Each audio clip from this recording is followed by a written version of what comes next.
오늘은 열린 예배입니다. 오늘은 그리스도인과 정교 분리에 대해서 좀 함께 말씀을 나누려고 합니다. 오늘의 이 본문은 예수님께서 십자가 고난을 당하시기 전에 말씀하셨던 내용이죠. 내용의 대상들이 나옵니다. 여기 보면 바리새인과 헤롯 당이라고 이렇게 되어 있는데요. 이 바리새인들은 기본적으로 율법에 충실한 자들이고 또 로마 제국에 반대하는 자들이었습니다. 그래서 로마에게 세금을 바치는 것 자체를 부역한다라고 생각했던 사람들이었죠. 반대로 헤롯 당은 이름 그대로 헤롯이 중심이 되어진 당이죠. 헤롯은 로마 정치 권력과 결탁했던 하나의 정치 세력화되어진 그러한 집단으로서 로마에게 세금도 바치고 또 이렇게 어떻게 보면 바리새인들과는 반대에 있는 그러한 집단이었습니다. 그런데 이 완전히 극과 극에 있는 집단이 예수님께 와서 이날은 예수님을 이제 책잡고 결국 십자가에 못 박기 위해 이들이 온 것이죠. 사실 서로가 생각이 다른 어떤 진영의 사람들이 하나의 목적을 가지고 지금도 이렇게 뭉치고 힘을 합치는 것들은 지금도 우리가 어렵지 않게 볼 수가 있는 것인데요. 그 당시에 예수님을 십자가에 못 박으려고 했던 사람들도 그러한 모습이었죠. 이들이 질문을 합니다. 가이사에게 세금을 바치는 게 옳습니까? 옳지 않습니까? 질문은 이거죠. 그러니까는 바친다. 바치는 게 옳다. 그러면 부역자가 되는 것이고요. 바치는 게 옳지 않다. 그러면 로마 입장에서는 반역자가 되는 것입니다. 어떠한 질문에 대한 대답도 예수님에게는 올무가 되는 함정 질문인 것이죠. 예수님은 이들의 질문의 의도를 정확하게 간파하셨습니다. 그리고 오히려 이들의 생각을 완전히 바꿔버리면서 이렇게 질문을 역으로 하시죠. 데나리온 하나를 가져오라 이렇게 말씀하시면서 이 형상과 이 글이 누구의 것이냐 이렇게 또 반문하십니다. 예수님께서는 이 세금을 내느냐 내지 마느냐의 문제가 아니고 지금 우리의 삶이 누구에게 속해 있는가, 내 주인이 누구인가에 대한 질문을 다시 역으로 던지시는 것이죠. 그렇습니다. 우리는 이 나라, 국가라는 제도 안에 살지만 근본적으로 우리의 진짜 주인이 따로 계시죠. 바로 우리가 믿는 예수 그리스도, 그리고 그분으로 인해 우리가 가게 될 영원한 하나님의 나라입니다. 그래서 성경은 우리를 이 땅의 시민이라고 말하지 않고 천국 시민, 하늘 시민이라고 말하고 우리는 잠시 잠깐 이 땅에 머물다 가는 나그네다라고 말하고 있어요. 여러분 이거 믿으시죠? 아멘. 우리가 하나님의 말씀을 말씀대로 믿는 것입니다. 예수님은 지금 그 얘기 말씀하시는 거예요. 맞다. 너희가 이 땅을 살고 있으니 가이사에게 바쳐야 될 시민으로서의 의무는 하되 하나님께 바쳐야 될 예배와 사랑과 충성과 진리는 하나님께 바치는 게 마땅하다. 무엇이 더 큰 것입니까?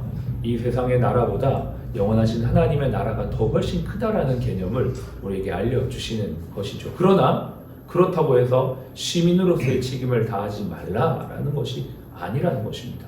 최선을 다해서 하는 것. 그러나 우리의 모든 주인이 하나님이심을 우리도 고백하는 것입니다. 저와 여러분은 이 고백 안에 이 땅을 살고 있어요. 이 고백 밖에 사는 게 아니고 이 고백을 가지고 이 땅에 살고 있는 그러한 자들입니다. 요즘에 정교 분리에 대한 이야기들이 나오고 있는 것들을 보면서 요즘 더 이렇게 이런 이야기들이 교회 안에서 하면 안 된다라는 식의 어떤 이야기들이 있는 것 같아요. 정확하게 좀 정리를 하고 가야겠죠. 하나님의 말씀에 근거해서 우리 그리스도인들이 정치와 교회 신앙을 어떻게 이해해야 될 것인가. 정리를 한 3가지 정도 했으면 좋겠어요. 첫 번째, 정교 분리가 뭐냐. 이 말 자체는요, 사실 미국의 수정헌법에서부터 온 이야기입니다. 정치와 교회는 분리가 되어 있다. 그 말은 그 당시에 정치 권력자들이 교회의 자유신앙을 침해할 수 없다라는, 신앙의 자유가 보장되어야만 한다라는 것에서부터 시작된 것입니다. 아멘.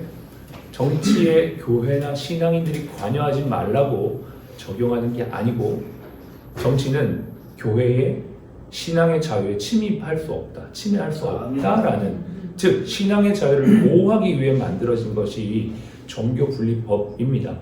그런데 많은 사람들이 이것을 오해하고 있죠. 그래서 정교분리니까 교회에서는 정치 이야기 하면 안 된다. 혹은 정치인들이 교회는 정치에 관여하면 안 된다 이렇게 말을 합니다. 그리고 이것이 더 심각하게도 법으로 이것을 이제 제재하려고까지 하는 상황이 되어진 것이죠. 저는 뭐 정치인들이야 그럴 수 있다고 치는데요. 특별히 목회자들과 신앙인들이 잘못된 어떤 관점으로 그래 그러니까 교회에서는 정치 얘기하면 안 돼. 제가 일면 그 이야기의 의도는 이해가 됩니다만 우리가 분명하게 알고 있어야만 합니다. 여러분 성경을 보십시오. 정치라고 하는 것이 나쁜 것이 아니죠. 하나님 나라 모든 것이 사실 이 땅에 있는 것이 정치로 이루어지고 있습니다. 정치가 나쁜 게 아니고 정치적인 목적을 가지고 정치인들이 정당의 목적을 이루려고 잘못하는 것을 나쁘다고 우리가 볼 수 있지만 하나님의 법, 하나님의 원리가 이 세상 나라에 성취되는 것은 하나님께서 원하셨던 방법이었고 이 세상을 창조하셨던 원리였으며 예수 그리스도께서 십자가에 못 박히신 이유도 이 땅에 하나님의 나라 법이 이루어지기 위해 오셨다는 걸 우리는 알기 때문에 이 땅에 하나님 나라 법이 무너지는 것을 바라보고 침묵하는 건 방관자입니다. 하나님이 그거 원하지 않습니다. 다윗 왕이 정치인이었죠. 그러나 그 옆에는 나단이라고 하는 선지자가 있었습니다.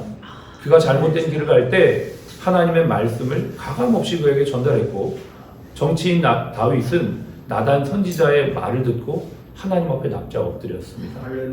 그것이 이스라엘만 국한된 것이라고요? 그렇지 않습니다. 이 땅을 살고 있는 하나님의 백성인 저와 여러분들을 주님이 빛과 소금으로 부르셨기 때문에 이 세상의 어둠을 어둠이라고 말하고 잘못을 잘못이라고 말하는 건 빛과 소금의 사명을 감당하는 것입니다. 그러므로 교회에서 어떠한 정치 얘기도 하지 마라 이렇게 말하는 건 잘못된 것입니다. 만약에 그랬다면 예수님은 오늘 이 정치적 질문 앞에 침묵하셔야죠. 오늘 이들이 제안하는 묻는 질문 앞에 예수님은 모르겠다. 나 앞에 그런 얘기 하지 마라. 이렇게 얘기하셔야만 하는데 예수님은 그들의 함정 질문 앞에서도 절대 진리를 숨기지 않으셨습니다. 생명과 자유, 공의와 정의, 가정과 건강한 성윤리, 정직과 약자 보호라는 이 핵심 주제는 성경의 가르침이며 하나님 사랑, 이웃 사랑의 두 큰 기둥을 실제적 삶의 영역에서 나타내는 것입니다. 만약 이 세상 나라가 하나님의 말씀에 이웃 사랑을 하지 않는다면 우리는 그것이 잘못됐다라고 말할 수 있어야 되는 것이죠. 그런데 두 번째는 교회가 정치의 중심이 그래서 되어야 된다라고 말하거나 행동하는 사람들의 모습들도 조심해야만 합니다. 세상을 바꾸기 위해서 우리는 어떠한 특정한 정당의 편에 서는 것이 아니라 하나님의 말씀의 편에 서야만 하는 것입니다.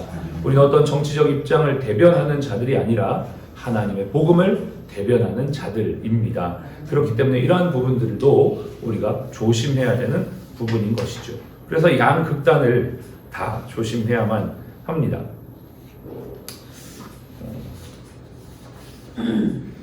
적용을 하겠습니다. 양쪽 극단을 피해서 그럼 우리는 어떻게 해야 될 것인가? 예수님의 말씀 그대로 가면 됩니다.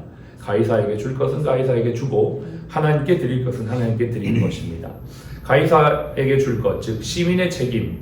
우리가 이 땅에서 법을 지키고 세금을 내고 공공질서를 준수하며 이웃을 해치지 않는 책임, 사회에서 정직하게 일하고 규정을 지키며 공동체를 책임지는 것은 당연히 마땅히 우리가 해야 되는 모습입니다. 그러나 하나님께 드릴 것, 즉 말씀을 나눴다시피 절대적인 영역, 우리의 신앙의 자유, 예배, 양심, 진리, 충성은 어떠한 지도자나 사람에게 주는 게 아니고 우리 하나님께 드리는 것입니다.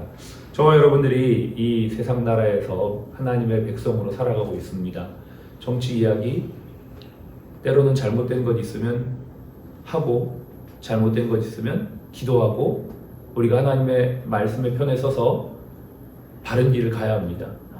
어떠한 나의 관계, 혈연, 지연, 학연과 연관되어서 그들이 잘못되어진 것 옹호하거나 또 그것들을 눈감아 버린다면 우리는 하나님의 백성으로서 하나님께 드려야 될 믿음과 충성은 드리지 못하는 것이 되는 것이죠.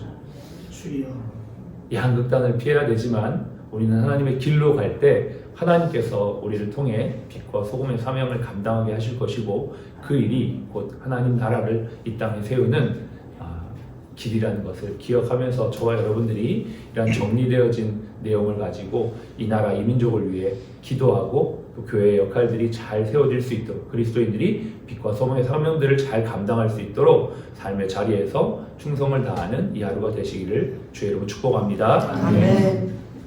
기도하겠습니다.